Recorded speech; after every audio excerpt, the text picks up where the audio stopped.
दोस्तों, प्रयागराज के मऊआइमा में घटी घटना ने संपूर्ण गांव को सकते में ला दिया और सोचने पर मजबूर कर दिया कि किस तरह से पिता की एक छोटी सी नादानी के कारण दो भाई आपस में खून के प्यासे हो गए।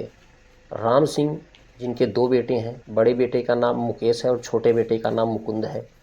बड़ा बेटा पिता के साथ नहीं रहता था, उनकी देखभाल नहीं करता था, उन्हें भोजन नहीं देता था। और छोटा बेटा मुकुंद अपने पिता के साथ रहता था, उन्हें भोजन देता था और सारे कार्य में हाथ बटाता था। इस कारण से पिता जो है वो अपने छोटे बेटे से अधिक प्रेम करते थे और बड़े बेटे से ज़्यादातर झगड़ा ही होता रहता था।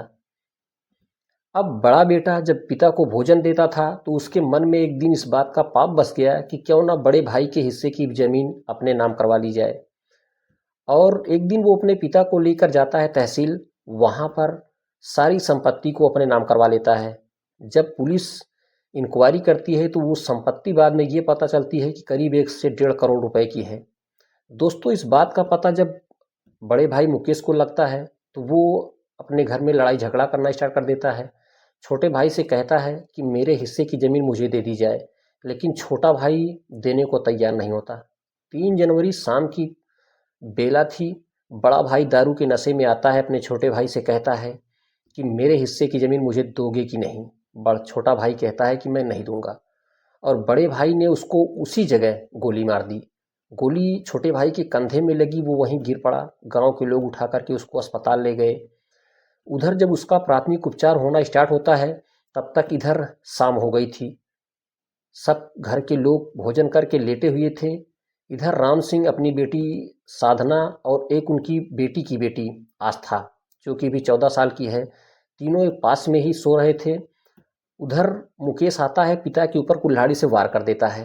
बेटी और भांजी जब उनका विरोध करती हैं तो वो उनको भी कुल्हाड़ी से ही मार करके मौत के घाट उतार देता है। अब इन तीनों की लाश को घर से 200 मीटर दूर एक कुएं में ले जा करके डाल देता है और ऊपर से पुआल डाल देता है कि गांव में या बाद में जब पुलिस प्रशासन खोजेगी भी तो ये सब नहीं मिलेंगे। दोस्तों, इधर छोटे भाई मुकुंद का जब प्राथमिक उपचार हो गया तो वो अपने पिता के पास फ़ोन करता है तो पिता फ़ोन रिसीव नहीं करते। घर आता है, देखता है घर में ताला लगा है। उसके बाद पुलिस प्रशासन को सूचना दी जाती है। जब पुलिस प्रशासन आकर ताला तुड़वाती है तो घर के अंदर खून के छींटे पड़े थे। तो बड़ा भाई अब गायब है तो छोटा भाई कहता है कि ये जो सारी करतूत है वो बड़े भाई ने की। बड़े भाई को पुलिस खोजना स्टार्ट कर देती है। सोमवार को भाई गिरफ्तार होता है, बड़ा वाला। जब पुलिस उससे सख्ती से पूछती है तो बताता है कि किस तरह से उनको मार करके हमने कुएं में डाला है।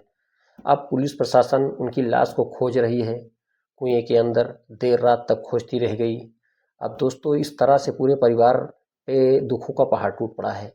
और सोचने वाली बात यह है कि किस तरह से पिता की छोटी सी नादानी से क्या ज़रूरत थी कि छोटा भाई बड़े भाई के हिस्से की ज़मीन भी अपने नाम करवा ले। यदि बड़ा भाई नालायक भी है तो उसके बीवी बच्चे हैं, वो क्या खाएंगे, कहाँ भीख मांगेंगे।